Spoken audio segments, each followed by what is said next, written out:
Rapat Senat Universitas Muslim Indonesia Makassar akan mengambil tindakan tegas terhadap oknum mahasiswa yang terlibat penyerangan.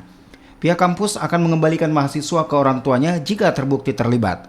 Pengembalian mahasiswa ke orang tua sudah sesuai dengan aturan yang berlaku di kampus Universitas Muslim Indonesia. Sebelumnya, pihak kampus juga telah membentuk tim pencari fakta yang terdiri dari internal kampus untuk mengetahui fakta kejadian penyerangan mahasiswa.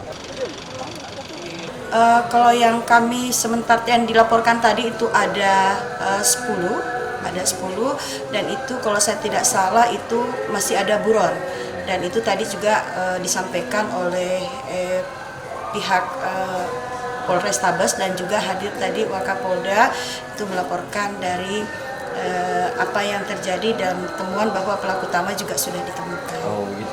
Ini yang ke-10-nya dikembalikan semua ke orang? Iya, semua yang terlibat dalam kejadian kemarin itu karena sesuai dengan aturan yang berlaku di UMI itu akan dikembalikan, dan itu menjadi keputusan rapat senat tadi.